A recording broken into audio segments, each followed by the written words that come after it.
แล้วก็ไปดูภาพตื่นเต้นที่นิวซีแลนด์คุณกฤติกาครับโอ้เรือประมงค่ะโต้คลื่นนะคะที่สุดหวาดเสียวจริงๆเนี่ยต้องบอกว่าทั้ง4คนชาวประมงรอดมาได้นะคะด้วยความที่วัดใจกับคลื่นที่มันสูงแล้วก็รุนแรงแบบนี้แหละค่ะ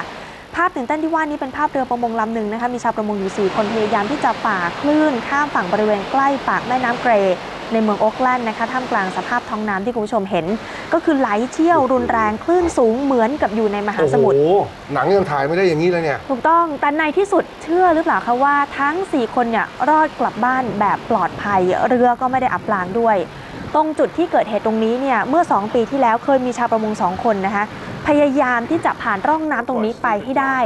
แต่ผ่านไปไม่ได้2 คนนั้นเสียชีวิตแต่เหตุการณ์ไม่เกิดขึ้นซ้ำสองเมื่อเวลาผ่านพ้นไป2 ปีเพราะชาวประมง4 คนที่ฝ่าคลื่นครั้งนี้เขารอดชีวิตมาได้นะคะนี่ฮะท่านผู้ชมครับคือก่อนหน้านี้เคยมีคนพยายามจะฝ่าแล้วไม่สำเร็จ2 ปีก่อนนี่ตายไป2 คนนะพยายามจะนำเรือฝ่าร่องน้ำมันเป็นร่องน้ำซึ่งถ้าชาวประมงเขาจะรู้ว่ามันอันตรายแต่นี่รอดมาได้นี่ปาฏิหาริย์แต่ไม่ได้เป็นหลักประกันว่าเรือลำอื่นจะรอดนะฮะ